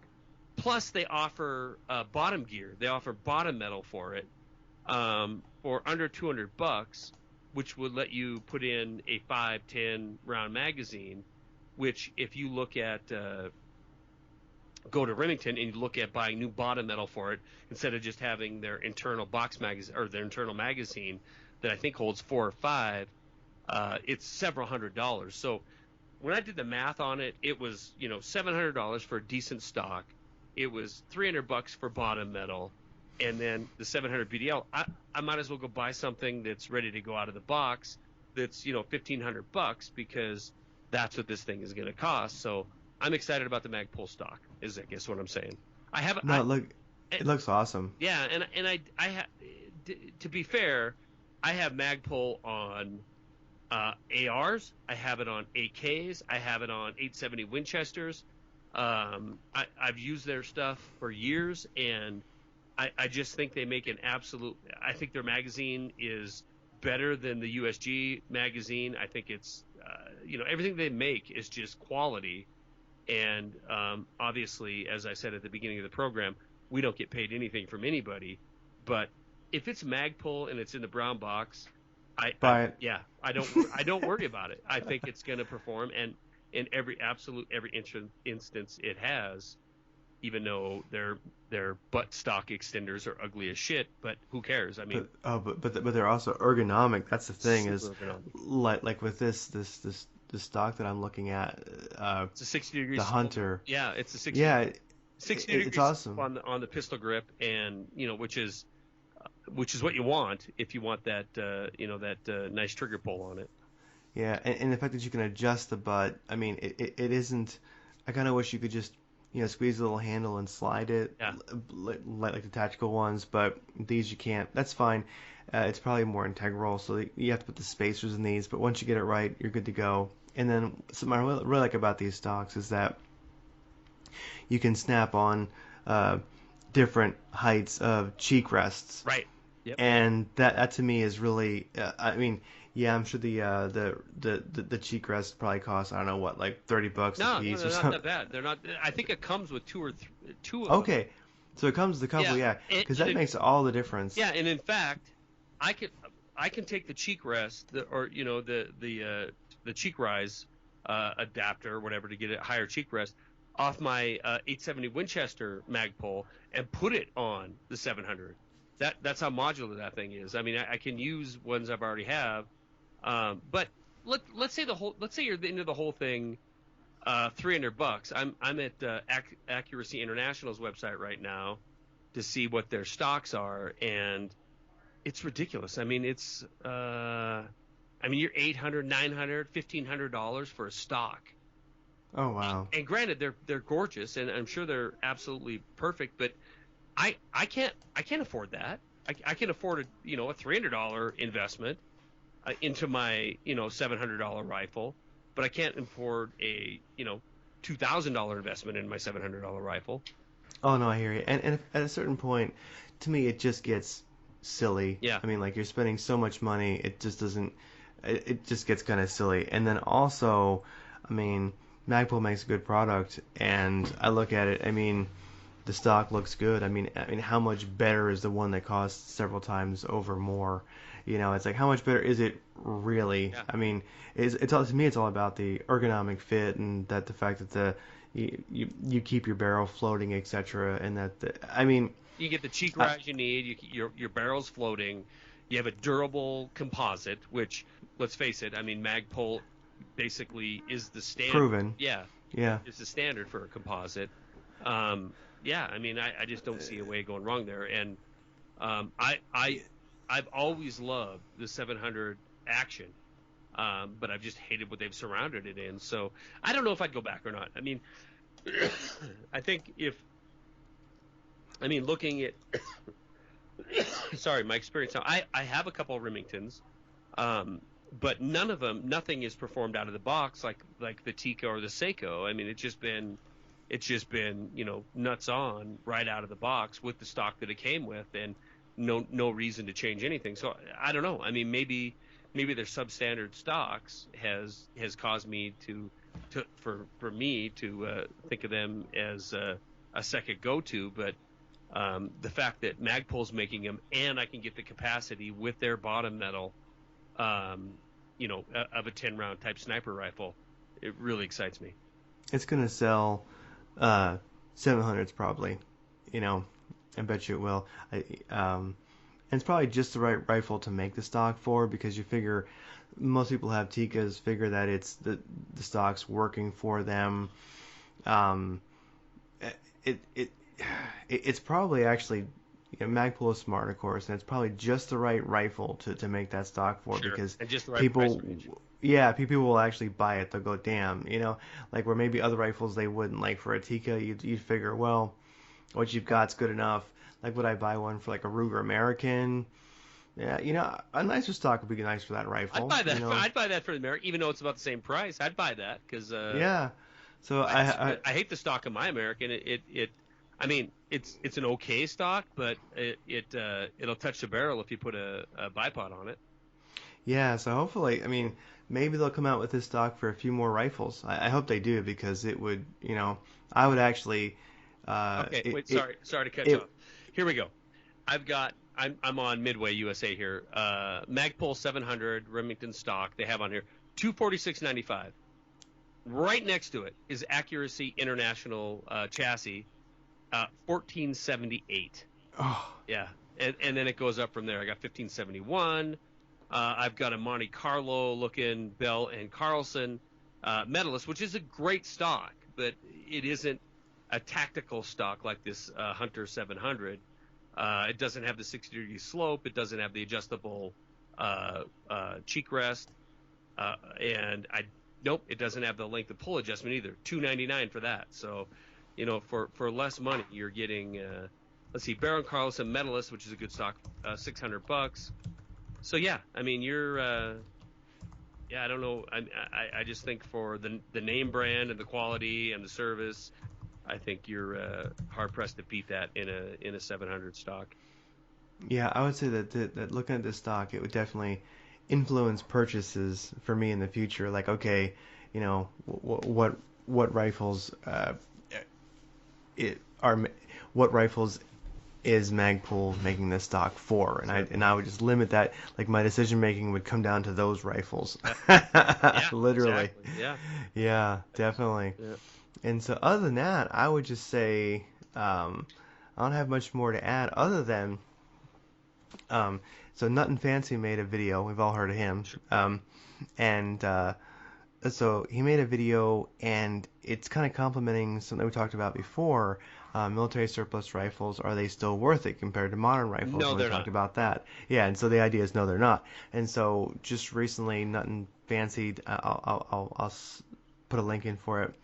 Um, he just did, of course, for Nothing Fancy, it's an hour long, Sure. YouTube, Not but that not that we should say anything since we're yeah, not that we can really criticize, but basically, yeah, he did a video Mosin the Gaunt versus Modern Bolt Gun, why Mosins lose big time, and basically he just went over most of the things that we talked about, but it's an interesting hour. He's talking about it, and one thing I hadn't thought about, like with the Mosin, is uh, failure to feed. sure. I mean, like at least I didn't really think about dependability necessarily because usually you're just shooting it for fun or you're just shooting it once at like an elk or something. Right. But if you really were running around with that rifle with that shit bolt, you know, I mean, I would just challenge anybody with their Mosin, like go run around and like go through a mag with that thing, and I bet it's gonna blow at once. Oh, You know what I absolutely. mean? I would Yeah. say